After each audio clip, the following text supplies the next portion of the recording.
राज्य नंबर 1 बना है? क्या यह नंबर 1 राज्य बना है? जब नहीं बना है, 20 साल बाद वही स्थिति है, तो आज समय की मांग है माटी एक बार फिर से उलान। और चूंकि हम गिरिडीह की सरजमी में हैं, तो मैं गिरिडीह का उदाहरण देना चाहूंगा कि यदि आज हम लोग इस लड़ाई को नहीं लड़ते हैं तो नुकसान क्या होगा। 2016 में जो शिक्षक बहाली हुई थी, गिरिडीह में 52 शिक्षक थे। गिरिडीह और गोड्डा दोनों मिला के, माफ कीजिए, गिरिडीह और गोड्डा को मिलाकर 52 शिक्षक की नियुक्ति की गई थी। आपको जानकारी होनी चाहिए 48 शिक्षक बिहार, यूपी, राजस्थान, एमपी के लोग बने। मात्र 4 टीचर गिरिडीह और गोड्डा के बने थे 52 शिक्षकों में। अब आप बताइए, लड़ना जरूरी है कि नहीं? आज ये बात किसी से छुपी नहीं है कि आज इस राज की दशा क्या। आज जिस उम्मीद के साथ इस राज का गठन किया गया था, जिस उम्मीद के साथ इस राज का गठन किया गया था, आज हर वो उम्मीद कहीं न कहीं टूटकर, हर वो सपने चकनाचूर हो रहे। अब ऐसी परिस्थिति में सवाल बनता है कि क्या हम लोग चुप रहे या आंदोलन करें और अपने अधिकार को सड़क से होकर सदन के भीतर घुसकर छीन कर लें। आज बहुत सारे लोग, हमारे तमाम वक्ताओं ने कहा, लोगों की संख्या को लेकर आपत्ति जताया। एक बात याद रखिएगा, हम लोग इंसान हैं। यहाँ जो भी संख्या एकत्रित हुई है, जितने लोग जुटे हैं, हम लोग इंसान हैं। और आप इंसानों की संख्या को 1, 2, 3, 4 ऐसा नहीं गिना जाता। 1, 2, 3, 4 लिप्टस का पेड़ को गिना जाता है। 1, 2, 3, 4, 5, 1, 2, 3, 4 इस आम के पेड़ों को गिना जाएगा। इंसान की गिनती होती है इकाई, दहाई, सैकड़ा, 1000, 10,000, लाख, 10 लाख। अपने आप को पॉजिटिव रखिए, अपने आप को उत्साहित रखिए, अपने आप को हतोत्साहित क्यों? आप यहाँ अकेले आए हैं, क्या आप हवा पानी से जन्म हुआ है? आपके माता पिता हैं, हो सके अगर आप विवाहित थे तो आपने भी 2 बच्चों को जन्म दिया है। क्या वे लोग आपके विचारों के साथ नहीं है? यदि वे लोग आपके विचारों के साथ नहीं होते हैं तो यहाँ आपको आने ही नहीं। यदि आपके माता पिता, यदि आपकी अर्धांगिनी, यदि आपके बच्चे आपके विचारों के साथ नहीं होते तो यहाँ हमारा भाषण सुनने आने ही नहीं। इसलिए इस भूल में और इस गिनती में नहीं है कि लोगों की संख्या। इंसान विचारधारा से सृजन होता है, इंसान विचारधारा से। इसलिए आज यहाँ लोगों की संख्या क्या है वो मायने नहीं है। हमारा आंदोलन सही दिशा में है कि नहीं है, हमारा आंदोलन सार्थक है कि नहीं है, ये सवाल लोग करेंगे कि क्या ये आंदोलन, चूंकि युवाओं का आंदोलन है, नौशिक्षित नौजवानों का आंदोलन है, पढ़ने वाले बच्चों का आंदोलन है, क्या ये इन मोबाइल, फेसबुक और व्हाट्सएप से होकर विधानसभा के भीतर तक जाएंगे कि नहीं जाएंगे? आपके मन में ये सवाल भी आता होगा, आपके मन में ये सवाल भी आता होगा कि केवल ये फोटो की खिंचाई तक और प्रेस मीडिया तक सीमित तो नहीं न रहेगी, या फिर कहीं मोबाइल के स्टेटस में सीमित तो नहीं न रहेगी। तो आप उतना दूर कहा जाएंगे? माननीय मुख्यमंत्री को देख लीजिए, माननीय मुख्यमंत्री ने क्या भाषण दिया है, कैसे लिया था, उनका नारा है, वो नारा हम लोग विधानसभा के भीतर सुनिएगा। माननीय विधायक सुदीप कुमार सोनू गिरिडीह के विधायक का स्टेटमेंट क्या कहा था उन्होंने? वो किनका स्टेटमेंट है? हम लोगों का स्टेटमेंट। इसलिए आप ये मत सोचिए कि आंदोलन यहीं तक सीमित है। इस आंदोलन की गूंज विधानसभा के भीतर होती है। यदि इस आंदोलन के चर्चे विधानसभा के भीतर नहीं होते तो माननीय मुख्यमंत्री विधानसभा सत्र के अंतिम दिन नहीं कहते कि फुटबॉल के मैदान में कमेंट्री करने वाला एक लड़का झारखंड राज्य में नेता विधानसभा के भीतर राज्य के मुखिया को इनडायरेक्ट रूप से हमारा नाम ले। इसलिए अपने आप को सकारात्मक रखें, नकारात्मक होने का प्रयास कि जब भी कोई आंदोलन होता है, कोई आगाज होता है, बहुत कम संख्या में लोग बाहर आते हैं। अब बात करते हैं यार जो समस्याएं झारखंड के पास है, उन समस्याओं से सामना कैसे होगा? सबसे पहले स्थानीय नीति। आप सभी जानते हैं, हम सभी एक परिवार में रहते हैं। किसी भी परिवार को चलाने के लिए, किसी भी जिला, देश, राज्य को चलाने के लिए एक पॉलिसी होती है, एक नीति बनती है। बिना नीति के कुछ भी नहीं चलता है। आज हम फुटबॉल के मैदान में हैं, यहाँ फुटबॉल का खेल होता होगा, अरे 90 मिनट का खेल छोड़ दीजिए, 5 मिनट में जो पेनल्टी का खेल होता है उसके लिए एक नीति है। लेकिन कितना दुर्भाग्य है, झारखंड राज्य एक नीति नहीं है। इस राज्य के पास एक पॉलिसी नहीं है कि यहाँ के स्थानीय लोग। आज मनोज दा कह रहे थे कि लोग, बड़े बड़े अधिकारी कहते हैं कि आप लोग बाहरी भित्री के नाम पर बांट रहे हैं। स्पष्ट शब्दों में कहते हैं बिहार और झारखंड में बांट रहे हैं। मैं चूंकि आज कहीं न कहीं बिहार की सीमाओं से सटे क्षेत्र में खड़ा हूँ और मैं बिहार के अगर चैनल के माध्यम से, मीडिया के माध्यम से बिहार का भाई सुनता है तो मैं उससे कहना चाहूंगा कि इसमें बांटने का क्या सवाल है? आपके राज्य में क्या पॉलिसी है? आपके राज्य में जो नियुक्तियां ली जाती है उसमें अन्य राज्य के लोगों को क्या प्रावधान देते हैं? गुजरात में क्या पॉलिसी है? उड़ीसा में क्या पॉलिसी है? तेलंगाना में क्या पॉलिसी है? तमिलनाडु में क्या पॉलिसी है? आप बताइए स्टडी करके। मैंने बोका है झारखंड है, यहाँ पॉलिसी नहीं रहेगी, यहाँ 60-40 होगा, यहाँ नियोजन नीति नहीं रहेगी, यहाँ स्थानीय नीति नहीं रहेगी। और आप बात करते हैं बारी भित्री की। हम सहज स्वीकार करते हैं, हजारों लाखों की भीड़ से स्वीकार करते हैं। हाँ, हम बिहार से कटकर अलग हुए। हम आज भी मानते हैं बिहार हमारा बड़ा भाई है, लेकिन हम तो दलील ये देंगे कि जब हम बड़ा भाई से कटकर अपना हिस्से का खेत ले लिए तो खेत हमारा होना चाहिए, वहाँ जोत हमारा होना चाहिए ना। जब वो खेत हमारा है, वो फसल हमारी है, काटने वाले हम हैं, तो उस उपज पर अधिकार करने वाले आप कौन हैं? हाँ, बिहार के भाइयों को ही कहेंगे, इसमें बाहरी भित्री का सवाल ही नहीं है। हर राज्य की अपनी पॉलिसी है, उड़ीसा की पॉलिसी है, गुजरात की पॉलिसी है, किसी भी राज्य की पॉलिसी को देखिए। अभी शायद छत्तीसगढ़ में दरोगा की बहाली आई है, हमारे कुछ साथी ऑनलाइन फॉर्म फिल कर रहे थे, सारा भरा, नाम, पिता का नाम, क्वालिफिकेशन, एड्रेस सब भरा। लास्ट में कहा, क्या आप छत्तीसगढ़ के निवासी हैं? हाँ या ना में उत्तर दीजिए। क्या कीजिए? जैसे लिखा नहीं, फॉर्म खत्म, फॉर्म क्लोज। आप झारखंड के फॉर्म को भरिए। क्या आप झारखंड के निवासी हैं? आप लिखेगा नहीं, वहां आपको फिलअप करने का मौका मिलेगा।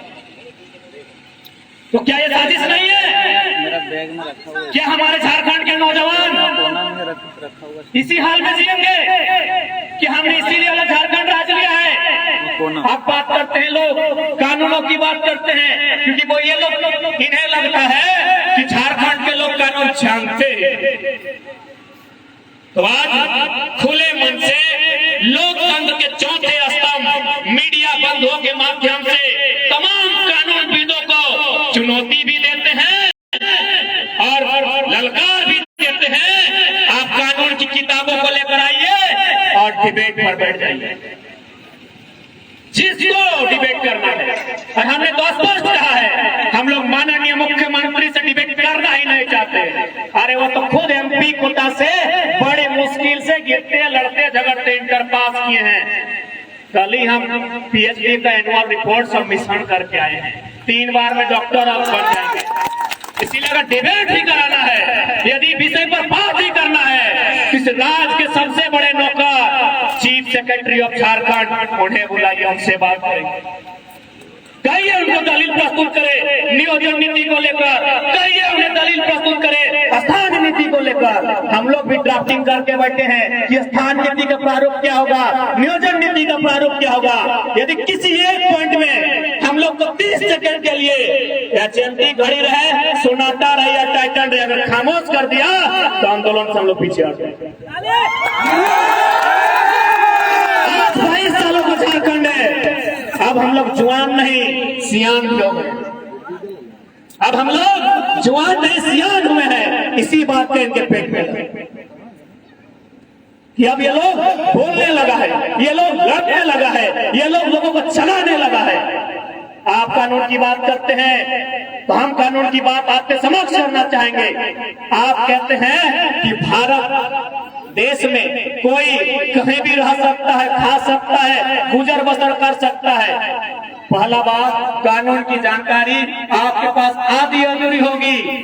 आप जिस देश की दुहाई करते हैं उसी देश के सुप्रीम कोर्ट में जो दिल्ली में बैठी है माननीय सर्वोच्च न्यायालय 2002 को Gurmeet Singh versus Chandigarh housing board के खिलाफ एक जजमेंट दिया था कि एक व्यक्ति एक ही राज्य का स्थानीय निवासी हो सकता है।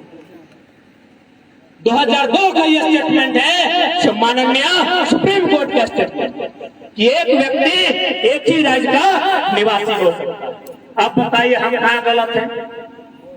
हम कहाँ गलत हैं बताइए? आप झारखंड में भी रहेंगे और आपका जो मूल निवास है यूपी, बिहार, बंगाल, उड़ीसा, आप वहां भी जाएंगे, आप दोहरी नीति का लाभ लेंगे तो ये कोई बर्दाश्त नहीं करेगा। इसके लिए आप हमें नक्सली कहो, आतंकी कहो, जो कहना है स्वीकार है, लेकिन वास्तव में कोई दूसरे राज्य में स्थानीय निवासी होने का दावा है। आज माननीय राज्यपाल अपने स्टेटमेंट देकर महाराष्ट्र चले गए कि 1932 का खतियान यदि लागू होता है तो जिन जिलों में बिहार राज्य के लोगों की संख्या ज्यादा है उनका क्या होगा। तो हम माननीय राज्यपाल महोदय आप जहां गए हैं हम वही का उदाहरण देते हैं। आप महाराष्ट्र गए हैं ना, माननीय राज्यपाल आप महाराष्ट्र गए हैं, आप महाराष्ट्र को सर्वे कीजिए, मोटा मोटी 5 साल जरूर वहां राज्यपाल रहिएगा। महाराष्ट्र के सर्वे कीजिए राज्यपाल महोदय, आप उस राज्य के सर्वोच्च रहनुमा बन के गए हैं, वहां लगभग नहीं करने से भी करोड़ों की संख्या अन्य राज्यों की रहती है। क्या उनको वहां किसी जिले में, किसी तालुके में स्थानीय निवासी होने का अधिकार है? क्या है? तो फिर ये तो बड़ी नीति झारखंड के साथ क्यों? ये तो हमारी नीति झारखंड के साथ क्यों कि जिन राज्यों में, जिन जिलों में अन्य राज्यों के लोग रहते हैं तो हम क्या करें भाई? हमारे लोग भी रहते हैं। कोरोना के आंकड़ों ने बताया 12 लाख मजदूर बाहर से आए। अगर कुल गिनती किया जाए तो 18 से 20 लाख लोग हमारे बाहर में रहते हैं, तमिलनाडु में रहते हैं, हैदराबाद में रहते हैं, गुजरात में रहते हैं, महाराष्ट्र में रहते हैं। क्या किसी राज्य में, क्या किसी एक भी राज्य में झारखंड किसी एक व्यक्ति को स्थानीय निवासी होने का पहचान मिला है? क्या वहां की गवर्नमेंट नौकरियों में आरक्षण मिला है? जब नहीं मिला है तो ये दोहरी नीति झारखंड के साथ। इसलिए ये फैसला जनता का। हम कौन होते हैं? हम लोग तो पढ़ने वाले छात्र हैं, हमें लगा कि गलत हो रहा है, बोलना चाहिए, इसलिए हम लोग बोल रहे हैं। हमें लगा कि गलत हो रहा है, हमें लड़ना चाहिए, इसीलिए लड़ रहे हैं। बाकी तय यहाँ की जनता कि गलत हो रहा है कि नहीं हो रहा है, या आंख बंद करके यूं ही। यदि आज आप आंख बंद करके सो जाते हैं तो आने वाले दिन आपके बच्चों का भविष्य अंधेरे में हो। 2004 में पढ़े लिखे लोग हैं यहाँ, 2004 में पहली बार जब प्राइमरी टीचर की वैकेंसी आई थी झारखंड राज्य में, जब पहली बार 2004 में प्राइमरी टीचर की वैकेंसी आई थी, पूरे ऑल ओवर इंडिया में प्राइमरी टीचर बनने के लिए क्या मांगा जाता है? प्राइमरी यानी नर्सरी से 5वां तक का मास्टर, 5वां तक का मास्टर बनने के लिए क्या मांगा जाता है? डीएलएड प्लस इंटर ही ना, इंटर प्लस डीएलएड मांगा जाता है यदि आप 5वां का मास्टर बनेंगे तो। ये पूरे ऑल ओवर इंडिया का रूल रेगुलेशन है। लेकिन पता है 2004 में जब झारखंड में प्राइमरी टीचर की बहाली ली गई थी, क्या मांगा गया था? BA plus BEd. आप 18 साल पीछे चले जाएं, अतीत के झरोखे में चले जाएं और खंगालें इस रिपोर्ट को। 2004 में झारखंड में बीए प्लस बीएड मांगा गया। कितना क्रूर अन्याय, कितना क्रूर मजाक इस राज्य के निवासियों के साथ, इस राज्य के पढ़ने वाले छात्रों के साथ कि पूरा इंडिया इंटर मांग रहा है, केवल झारखंड वाला सबको बीए प्लस बीएड चाहिए। कहे चाहिए। झारखंड उस समय नया नया बना था, यही नया झारखंड आज अलग हुआ था। यहाँ बीएड का कॉलेज कम था, जब बीएड का कॉलेज कम था स्टूडेंट कम था, तो कहाँ था? यूपी बिहार। उस बहाली में 80% लोग यूपी बिहार के यहाँ प्राइमरी टीचर बन गया। तो बता दीजिए हमारी लड़ाई कहाँ गलत है? हमने कौन सा असंवैधानिक बात कहा, न हमने कौन सा देशद्रोही होने का बात कहा है? बताइए। चले जाइए, हमारे एक साथी ने गुजरात में फॉर्म भरा था, सारा प्रक्रिया हो गया, उनका लेटर जो आया गुजराती भाषा, नहीं पढ़ेगा, ना जाके लेटर का उत्तर देगा और ना जाके गुजरात में वो अधिकारी होगा। और एक हमारे साथी उड़ीसा में जब लास्ट टाइम हुआ, उड़िया भाषा में ज्वाइनिंग लेटर, इंटरव्यू लेटर, ना वो उड़िया भाषा पढ़ेगा, ना जानेगा, ना जाके उड़ीसा की नौकरी। कुछ दिन पहले हम पुरलिया होकर गुजर रहे थे, वहाँ किसी दुकान में बैठे तो दो चार लोग पहचान नहीं करी, तो फलना है झारखंड में हिला के रखा है। तो हम लोग डिस्कस करने लगे कि भाई बंगाल में क्या मामला है। तो देखिए आपकी तरह तो हम लोग उतना नहीं जानते हैं, लेकिन हम जिस यूनिवर्सिटी में पढ़ते हैं वहाँ रूल है कि 90 को बंगाली का होगा, 5 को नेपाली का होगा और 5 को बाकी इंडिया का। हम बोले नेपाली से क्या कनेक्शन है आपका, वो तो विदेश का है। बोला नहीं, हम लोग का बंगाल का कुछ है, हमको अभी जानकारी नहीं, जैसे गोरखा लोग का है ना, तो ठीक उसी प्रकार बोला 5 को सीट हम लोग मैंने नेपाली और भूटानी लोग जो गोरखा टाइप का है, जो हमारे देश का नहीं भी है, उनको 5 को सीट देते हैं, 5 को ऑल ओवर इंडिया को देते हैं, बाकी 90 को सीट बंगाल का। अब बताइए कहाँ है संविधान, कहाँ है राज्यपाल और कहाँ है सुप्रीम कोर्ट? इसलिए अगर आप कानून की बात करते हैं तो कानूनों को हमने भी अध्ययन किया है। ये भारत का संविधान कहता भी है, नहीं भी कहता है। इसलिए सबसे पहली बात, अब झारखंड के लोग किसी प्रकार के धोखे में नहीं रहेंगे। अब हमारा जो अधिकार है उसे हमें देना। अभी देखिए नियोजन नीति 60-40 आपने पेपर में पढ़ा होगा। 60 यानी झारखंड मैंने जो रिजर्वेशन है उसमें भी अब आश्वस्त नहीं हो सकते हैं, क्योंकि यहाँ फर्जी में ओबीसी और ईडब्ल्यूएस बन जाता है। यानी उस 60 में भी आप 5-10% नुकसान कर दीजिए, यानी 50-50, यानी 50% नियोजन पॉलिसी के अंतर्गत 50% नौकरियां झारखंड को और बाकी 50 ऑल ओवर इंडिया। क्यों होगा? यही तेलंगाना स्टेट है जो भारतीय संविधान आर्टिकल 371D के अनुसार अपने राज्य की 100% नौकरियों को अपने राज्य को सुरक्षित करता है। यही कर्नाटक है जो 3rd और 4th ग्रेड की 100% नौकरियों को कर्नाटक के लिए आरक्षित करता है। तो जब हम बात करते हैं झारखंड में झारखंडियत की, झारखंड के निवासी की, तो कौन सा गुनाह करते हैं? अब इसमें देखिए क्या होगा, यदि ये 50-50 का फंडा अप्लाई होता है तो बाकी जो 50 जो अन्य राज्यों के होंगे, और उसमें मान के चलिए 90% अन्य राज्य के होंगे। यदि आपको लगता है कि नहीं हम कुछ भी बोल रहे हैं, तो 2-3 महीना पीछे चले जाइए। झारखंड के स्थापना दिवस के दिन इंजीनियर का रिजल्ट क्लियर हुआ था, जिसमें शायद 263 को बहाली क्लियर किया गया था। जो जनरल माने जो ओपन कोटा था उसमें 96% गैर झारखंड के लोगों का हुआ था। ये हम नहीं, आंकड़े कह रहे हैं। जो जनरल कोटा ओपन कोटा था, यानी कोई भी आ सकता है, उसमें 96% जो इंजीनियर थे वो बाहर के। तो ठीक उसी प्रकार जो 50-50 की वैकेंसी आ रही है, इसमें फिर 90% बाहर के लोग आएंगे। अब क्या होगा, बाहर के लोग आएंगे वो बड़ी बात नहीं है। यहाँ अब क्या नियम है, यदि बप्पा यहाँ नौकरी करता तो बेटवा झारखंडी भैया। यहाँ ये भी रूल है कि बप्पा यहाँ नौकरी कर लो तो बेटो ही के निवासी भैया।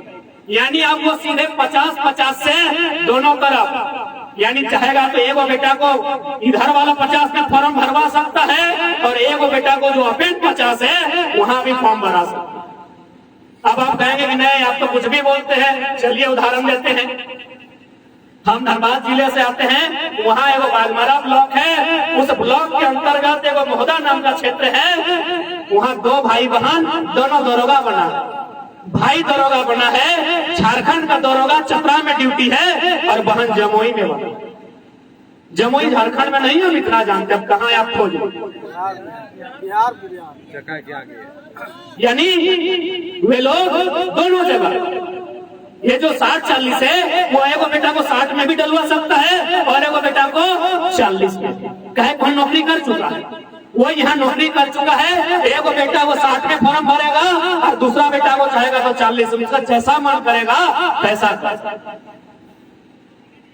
तो यदि आज हम लोग इन चीजों का विरोध नहीं करते हैं तो हमारे जो छात्र, और खासकर जैसा कि आंकड़े कहते हैं, हजारीबाग जिसको हम लोग एजुकेशन राजधानी कहते हैं, सबसे पढ़ने वाला छात्र हजारीबाग जाता है। सुने 75% तो गिरिडीह वाला, 75% गिरिडीह वाला होता है। कैसे पढ़ता है वहाँ? बात तो सरकारी नौकरी है, होगा 2-4% सरकारी नौकरी का बेटा लोग होगा। मैक्सिमम लोग किसान परिवार से है, मैक्सिमम लोग मिडिल क्लास फैमिली से है। बड़ी मुश्किल से रूम लेता है, घर से चोरा उड़ा जाता है। हम तो बोले बेचारों की महसूस है क्या? ना हम लोग खुद बनाते हैं। यानी तीन विकट परिस्थितियों में आज झारखंड के लोग, झारखंड की युवा पढ़ाई पढ़ रहे हैं, हजारीबाग में, रांची में जाके, धनबाद में जाके तैयारी कर रहे हैं। और जैसे ही तैयारी 10 साल 12 साल, किसी का पेट बढ़ गया, किसी की आंख की रोशनी चली गई, कोई तो टकला हो गया, 2-4 को तो बूढ़ा हो गया, पता चला वैकेंसी अभी मकसूद आलम जी को चिट्ठी दिए, बोला हम 2016 में टीजीटी पास अभ्यर्थी हैं, ग्रेजुएट का मामला है, अभी पोस्ट ग्रेजुएट मांगा जा रहा है। हम सीधा कहना चाहेंगे, जेएसएससी ने आपके हिस्से की सीट को किसी बाहरी को बेच दिया। जेपीएससी में भी एक मामला आया था कुमारी दीप प्रेरणा का, BC1 से एगो सीट था, कुमारी दीप प्रेरणा का दावा था, लेकिन आखिरी समय एक चमत्कार होता है, पटना की एक लड़की को सीट दिया जाता है, अभी BC2। यानी इस राज्य में ऐसी ऐसी घटनाएं घट रही है जिस पर आप यकीन नहीं कर सकते, जिस पर आपकी कानों को यकीन नहीं होगा ना। आप किसी भी कानूनी प्रक्रिया से अगर होकर जाएंगे तो आप यकीन नहीं कर सकते हैं आज इस राज्य में इतनी दुर्दशा हो। तो इसके लिए जिम्मेवार कौन है? आज देख सकते हैं, अगर झारखंड को बेकार और बर्बाद किया जा रहा है तो उसके पीछे 3-4 लोग ही हैं। पहली ब्यूरोक्रेसी, दूसरी कॉर्पोरेट्स और तीसरी कंपनियां। तो इनको सपोर्ट कौन कर रहे हैं? हमारे विधायक। क्योंकि लोकतांत्रिक व्यवस्था में आज अभी पूर्व के वक्ता लोग कह रहे थे कि आज के नौजवान कहते हैं आई हेट पॉलिटिक्स। यही हमारी हार हो जाती है। आई हेट पॉलिटिक्स, जैसे ही हमने कहा कि हम पॉलिटिक्स से, राजनीति से नफरत करते हैं, यकीन मानिए उसी दिन आप अपने देश से नफरत करते हैं। क्योंकि पता है भारत एक संवैधानिक देश है, संविधान और राजनीति दोनों एक दूसरे के पूरक हैं, और संविधान और राजनीति से ये देश चलता है। यानी आप कहते हैं I hate politics, that mean you hate constitution, क्योंकि पॉलिटिक्स संविधान से चलता है। इसलिए आप ये कह सकते हैं आई हेट पॉलिटिशियन।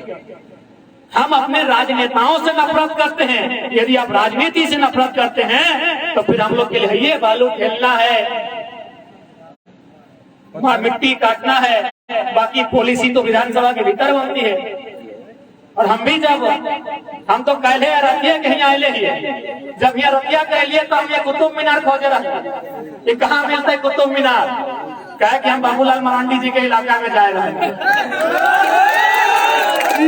हमें सोच ले रही है ना कि राज धनवार में एक से पहले तो आज मोटा मोटी हमारे 420-21 को जनसभा भय गए। हमरा गुजरात नरेंद्र मोदी अपन जीवन में अपना सभा नहीं कर ले, तो हम सोच लिए एक में लगभग 300 जनसभा हम स्कॉर्पियो पे कर लेंगे। तो नहीं देख ले हमें 300 सभा स्टेज से ना स्कॉर्पियो के छत पे कर के मर जेबे, लेकिन भारतीय जनता पार्टी यानी भारतीय जनता पार्टी में नहीं। हम रतिया 12 बजे के लिए पूछ ले विपिन सामने हो रतिये 12 बजे लेके चल पहले कुतुब मीनार खोजबे, कुतुब मीनार से भाषण देवे, वहां से लोग सुनते हैं तो तनी आवाज भी दूर तक जेता है और लोग की संख्या भी ज्यादा है। यानी हमार कहे के मतलब हो कि यदि कोई दोषी है इस राज को लूटने में तो विधायिका के लोग, क्योंकि विधि बनाना विधायिका का काम है, ब्यूरोक्रेसी को कंट्रोल में रखना एमएलए का काम है, कॉर्पोरेट्स को कंट्रोल में रखना एमएलए का काम है, किसी पूंजीपति को कंट्रोल में रखना एमएलए का काम है। अब आप कहेंगे कैसे? आप गोड्डा में माननीय अडानी साहब, जो माननीय प्रधानमंत्री के गोद लिए हुए पुत्र आप कह सकते हैं, माननीय अडानी साहब ने गोड्डा में एक पावर प्लांट लगाया है। आप सभी लोगों को जानकारी होगी किस प्रकार लगा है। न स्थानीय लोगों को मारा गया है, स्थानीय लोगों को पीटा गया है, स्थानीय लोगों से जबरन जमीन लिया गया। अब सवाल ये बनता है क्या उनका ये तौर तरीका सही था? ये अडानी साहब का जो प्लांट गोड्डा में बनने वाला था साथियों, ये प्लांट उड़ीसा में लगने वाला था। आप चाहे तो क्रॉस चेक करें, अभी जो गोड्डा में अडानी साहब का प्लांट लगा है यही प्लांट उड़ीसा में और बंगाल में लगने वाला था, लेकिन बंगाल की विधायिका मजबूत है, उड़ीसा की विधायिका मजबूत है। वे जानते हैं ये बिजली तो सारा बांग्लादेश जाएगा, हम जमीन क्यों? अडानी साहब ने जो प्लांट गोड्डा में लगाया है आपको जानकारी है? यदि नहीं है तो मैं बता दूं, 100% 100% बिजली बांग्लादेश में, इसीलिए उड़ीसा ने बंगाल ने जमीन नहीं दी। लेकिन झारखंड का लोगों का है, जानता है, सारा कंपनी जानता है कि यहाँ का मिनिस्टर को, एमपी एमएलए को खिया दो पिया दो, साला सब बेचते, अपन घर द्वार छोड़ के बाकी गोटा झारखंड बेचते। आज देखिए स्थिति सामने है, 1600 मेगावाट का बिजली उत्पादन होगा, सारा का सारा बांग्लादेश है। इसीलिए किसी ने खूब कहा है कि हमार पानी हमार पसीना और बिजली जले तो शेख हसीना। पानी कहाँ? बड़ा कर नदी। पानी कहाँ? मैथेर, पंचे, चांडी, कोनार, तेनुघाट की बनला है बिजली।